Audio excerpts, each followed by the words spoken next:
Hi friends, welcome to ये कैसे। This is M Ishtiaq and you are watching ये कैसे। मुझे उम्मीद है कि आप सभी का प्रिपरेशन बेहतर चल रहा होगा, आप ईमानदारी के साथ अपने फ्यूचर को बिल्ड कर पा रहे होंगे। तो चलिए देखते हैं इस वीडियो को। इस वीडियो में हम चर्चा करेंगे सॉल्विंग साइमल्टेनियस लीनियर इक्वेशन यानी रैखिक समीकरण युग्म को हल करना। तो रैखिक समीकरण युग्म को हल करने की दो विधियां हैं जिसका चर्चा मैंने पहले कर लिया था। एक था ग्राफी यानी आलेखी विधि जिसको हम लोग अंग्रेजी में ग्राफिकल मेथड कहते हैं, और दूसरा था बीजगणितीय विधि यानी एल्जेब्रिक मेथड। तो हम लोग ग्राफी विधि से सॉल्व कैसे करेंगे इक्वेशंस को हम देख चुके हैं। अगर आपने नहीं देखा तो इससे पहले के सारी वीडियोज की लिंक आपको नीचे डिस्क्रिप्शन बॉक्स में मिल जाएगा, आप वहां से ग्राफी विधि से कैसे सॉल्व करेंगे उनको आप देख सकते हैं। हम इस वीडियो में चर्चा करेंगे एल्जेब्रिक मेथड से कैसे सॉल्व करेंगे साइमल्टेनियस लीनियर इक्वेशन को। तो चलिए देखते हैं कि गणितीय विधि से कितने तरीके से सॉल्व कर सकते हैं। आप यहां देख सकते हैं गणितीय विधि से सॉल्व करने की कई सारी विधियां हैं, जिनमें से 4 विधियों पे मैं यहां पर चर्चा करूंगा। पहला है प्रतिस्थापन विधि यानी सब्स्टिट्यूशन मेथड, दूसरा है तुलनात्मक विधि यानी कंपैरिजन मेथड, तीसरा है विलोपन या लुप्तीकरण विधि यानी एलिमिनेशन मेथड, और चौथा है बज्रगुण विधि यानी क्रॉस मल्टीप्लिकेशन मेथड। इन चारों विधियों पर चर्चा हम लोग करेंगे, लेकिन उससे पहले हम लोग देखेंगे प्रतिस्थापन विधि से कैसे सॉल्व करेंगे। इसके लिए कुछ इसके रूल्स को देखेंगे और कुछ क्वेश्चंस को देखेंगे, फिर आएंगे दूसरी विधि में। तो चलिए शुरू करते हैं प्रतिस्थापन विधि के नियम्स को। तो चलिए देखते हैं प्रतिस्थापन विधि से समीकरण युग्म को कैसे हल करते हैं। तो नीचे है रूल्स। रूल में लिखा गया यदि समीकरण युग्म दो चर x और y में हो तो नीचे नंबर 1 कह रहा है कि सबसे पहले समीकरण युग्म के समीकरण को क्रमशः समीकरण 1 एवं समीकरण 2 माने। मतलब जो भी समीकरण युग्म दिया जाएगा अगर वो x और y के रूप में है तो समीकरण युग्म के जो पहले समीकरण होगा उसके आप समीकरण 1 मान लें, और जो दूसरा समीकरण होगा उसको समीकरण 2 मान लें। उसके नंबर 2 कह रहा है कि अब समीकरण 1 से, मतलब जो ऊपर में समीकरण 1 होगा उससे किसी एक चर का मान, एक चर यानी x या y, तो मान लिया मैंने कि x का मान दूसरे चर के रूप में यानी y के रूप में निकाल लें। कहां से? पहले समीकरण से। पहले समीकरण से एक चर का मान यानी x का मान दूसरे चर के रूप में यानी y के रूप में निकाल लें तथा उसे समीकरण 3 मान है।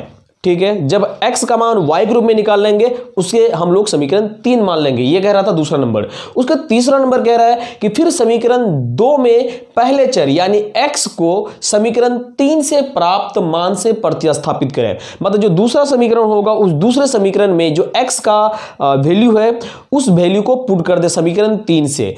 इसके बाद फिर उसे हल करें। ठीक है, कह रहा ऐसा करने से प्राप्त समीकरण केवल एक ही चर यानी y के रूप में आ जाएगा। बिल्कुल आ जाएगा। जब x का मान रख देंगे y के रूप में तो x की जगह भी y आ गया और y की जगह y तो है ही। इस तरह से दूसरा समीकरण पूरी तरह से y के रूप में आ जाएगा यानी एक चर के रूप में आ जाएगा।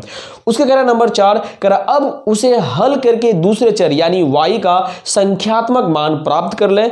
और नंबर 5 कह रहा है कि अंत में दूसरे चर यानी y के संख्यात्मक मान को समीकरण 3 में रखकर पहले चर यानी x का संख्यात्मक मान प्राप्त कर लें।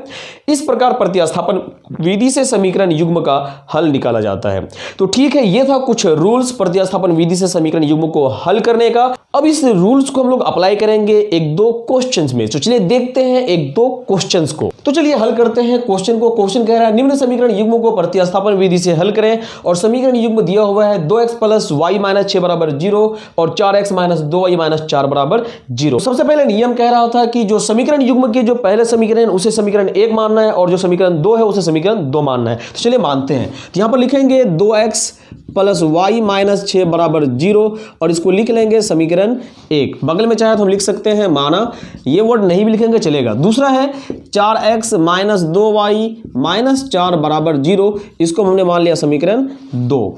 ठीक है, दूसरा नियम कहता है कि समीकरण 1 से पहले चर का मान दूसरे चर के रूप में निकाले यानी x का मान y के रूप में निकाले। तो चलिए देखते हैं क्या होगा मान। तो लिखेंगे समीकरण 1 से, समीकरण 1 से।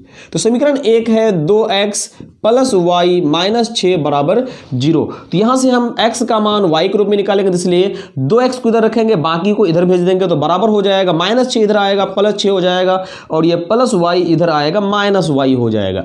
अब यहां से हमको निकालना है x का मान, चूंकि इसलिए 2 को इधर भेजना पड़ेगा तो हो जाएगा 6 - y/2।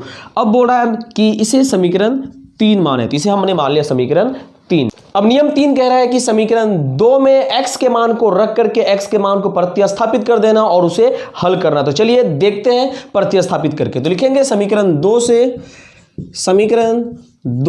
तो समीकरण 2 है 4x माइनस 2y माइनस 4 बराबर 0। तो ये हो गया 4 गुना x। अब x का जो मान है उसे प्रतिस्थापित करेंगे तो x का मान है 6 माइनस y बटे 2। ये समीकरण 3 से बगल में लिख देंगे, फिर माइनस 2y, फिर माइनस 4 बराबर 0। बगल में हम यहाँ पर लिख देंगे समीकरण 3 से x का मान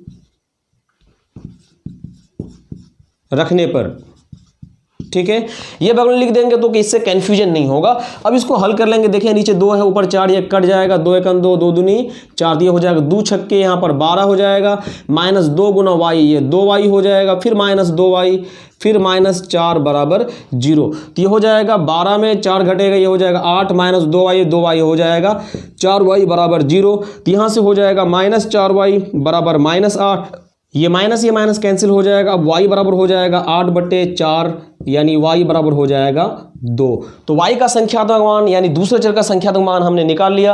अब अगला नियम कह रहा है कि जो y का संख्यात्मक मान है वो समीकरण 3 में रखना और उसको हल करना है, वहां से x का संख्यात्मक मान निकल जाएगा। तो चलिए रखते हैं, लिखेंगे y का मान समीकरण 3 में रखने पर, ठीक है। तो समीकरण 3 है x बराबर 6 घटा y बटे 2। तो हो गया x बराबर 6 घटा y का मान है 2, फिर बटे 2। तो इस तरह से x बराबर हो गया 6 घटा 2 4, 4 बटे 2। इस तरह से x बराबर हो गया 4/2 बराबर 2। तो हम देख रहे हैं कि x का जो मान है वो निकल गया 2 और जो y का जो मान है वो भी निकल गया 2। इस तरह से हम लिख सकते हैं, अतः समीकरण युग्म का हल, समीकरण युग्म का हल x बराबर 2 और y बराबर 2, यही हो गया इसका आंसर। आप इसको किसी भी विधि से बनाएंगे, इसको ग्राफी विधि से बनाए, प्रतिस्थापन विधि से बनाए या किसी भी विधि से बनाए, आंसर वही आना है। ये आपने बनाया भी होगा पहले, मैंने इसको आपको बनाने भी दिया था, तो आंसर आपका 2 और 2 आया था, कमेंट आपने बताया था। ये था समीकरण युग्म को प्रतिस्थापन विधि से हल करने का तरीका, जो मैंने आपको एक करके दिखाया। अब यहाँ पर आपको मैं देने वाला हूँ एक क्वेश्चन, जिसको आपको बनाना है और उसका आंसर आपको कॉमेंट बॉक्स में लिख करके अपने नेम के साथ भेजना है। मुझे आपके आंसर का होगा बेहद इंतजार। तो चलिए देखते हैं वो क्वेश्चन क्या है। आपके लिए प्रश्न है 3x + 2y बराबर 5 और 2x - 3y बराबर 7। इसको आपको हल करना है प्रतिस्थापन विधि से और इसके आंसर को आपको लिखना है कमेंट बॉक्स में अपने नेम के साथ। मुझे रहेगा आपके आंसर का इंतजार। अगर ये वीडियो आपको पसंद आए तो प्लीज इसे लाइक करें, हमारे चैनल को सब्सक्राइब करें, अपने फ्रेंड्स के बीच शेयर करें और अपने स्टडी को कंटिन्यू रखें। मिलते हैं अगले वीडियो में, तब तक के लिए टेक केयर, गुड बाय।